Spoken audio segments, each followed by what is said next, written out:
नमस्ते दोस्तों। नवरात्रों के तीसरे दिन हम माँ के तीसरे रूप माँ चंद्रघंटा की कहानी लेकर आए हैं। ये रूप माँ का वीर और योद्धा रूप माना जाता है। माँ चंद्रघंटा हमें बुराई पर विजय और अपने अंदर की शक्ति को पहचानने का ज्ञान देती है। तो चलिए आज की कहानी शुरू करते हैं। बहुत पुराने समय की बात है। एक असुर था जिसका नाम था महिषा। महिषासुर का जन्म राजा रंभा के घर हुआ था। राजा रंभा असुरों के राजा थे। महिषा बचपन से ही अत्याचारी और कठोर स्वभाव का था। जैसे जैसे बड़े हुए उनके अंदर और भी अधिक शक्ति पाने की इच्छा जग उठी। एक दिन उनके गुरु ने उन्हें सलाह दी, अगर तुम्हें देवताओं पर राज करना है तो तुम्हें तपस्या करके ब्रह्मा जी को प्रसन्न करना होगा। महिषा ने अपने गुरु की बात मानकर कठोर तपस्या की शुरुआत करी।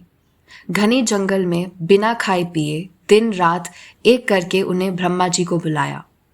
उनकी तपस्या देखकर ब्रह्मा जी भी प्रसन्न हुए और उनके सामने प्रकट हो गए। ब्रह्मा जी ने बोला, महिषा, तुम्हारी तपस्या से मैं खुश हुआ, मांगो क्या वरदान चाहिए।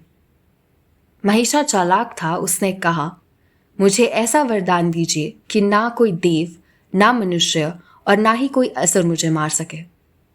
ब्रह्मा जी मुस्कुरा दिए और बोले, तथास्तु, लेकिन याद रखना महिषा, तुम्हें एक और शक्ति मार सकती है और वो है नारी शक्ति। लेकिन महिषासुर को अपने घमंड में यह बात समझ में नहीं आई।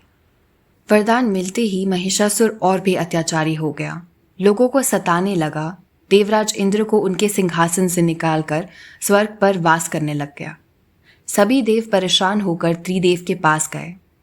त्रिदेवों ने मिलकर माँ शक्ति से प्रार्थना करी, माँ सिर्फ आप ही हमें इस असुर से बचा सकती है। तब माँ ने चंद्रघंटा रूप धारण किया। शेर पर सवार, माथे पर चमकता हुआ चांद, हाथों पर घंटा और शस्त्र लेकर माँ ने युद्ध का संकल्प लिया। माँ के हाथों में जो शस्त्र थे वो उन्हें सभी देवी देवताओं और त्रिदेवों ने दिए थे, जैसे कि शिव जी का त्रिशूल, विष्णु जी का सुदर्शन चक्र और ब्रह्मा जी का कमंडल। फिर हुआ एक महायुद्ध।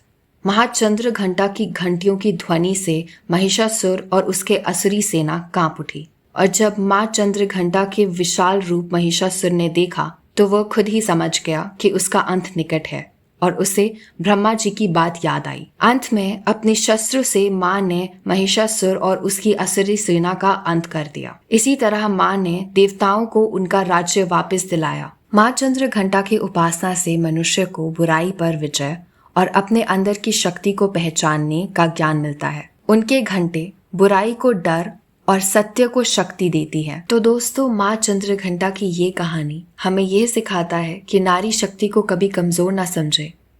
माँ का ये रूप हमें साहस और हिम्मत देता है ताकि हम अपने जीवन में अन्याय के सामने कभी ना झुके। अगली कहानी में हम माँ के चौथे रूप से मिलेंगे।